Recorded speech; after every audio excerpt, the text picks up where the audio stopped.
આ બોટલની અંદર જે ટેમ્પરેચર નથી દેખાતું કેવી રીતના કરવું જાતે ઘરે એ તમને આજે બતાવું છું. જો આની અંદર વર્ક નથી કરતું, હવે આની અંદર તમારે એટલું કરવાનું છે કે જે અહીંયાથી આ દેખાય છે કવર, એ કવરને જસ્ટ તમે આમ ધીમે ધીમે અહીંથી આમ ધક્કો મારશો ને એટલે આ અંદર ખુલવાનું ચાલુ થાય. તો જુઓ હવે આ કવર લગભગ ખુલી ગયું છે. હવે આને આરામથી આપણે આ રીતના ખોલી લઈશું અને એના પછી એની ઉપરનો આ ગ્લાસ કાઢી લઈશું અને આ થયું એની અંદરનો ભાગ. જો આ ખોલીશું, આ એનો સેન્સર છે જે તમે ટચ કરો છો એનાથી શરૂ થાય છે અને આ એની પાછળ રહેલો સેલ. તો જનરલી એનો સેલ ખરાબ થઈ જાય છે તો આપણે સેલ ચેન્જ કરીશું અને આપણે ચાલુ કરીશું. તો આને જસ્ટ તમારે અહીંથી રિમૂવ કરી લેવાનું છે અને આવો ને આવો સેલ બીજો લઈ લેવાનો છે. તો એકચ્યુઅલમાં મારી પાસે એક સેલ છે જ, આ રહ્યો જો, આનો જૂનો છે અને આ બીજો છે. તો હવે આપણે આને લગાવીને જોઈશું.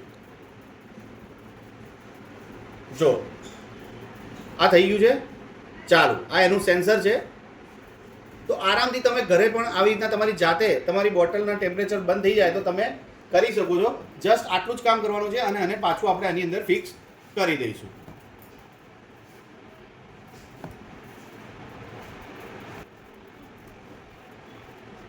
જો આ લાગ્યું છે પછી એની પર મૂકીશું ગ્લાસ અને પાછું જેમ આપણે આને કરીશું બંધ અને ફિક્સ કરવા માટે બહુ ટાઈટ છે.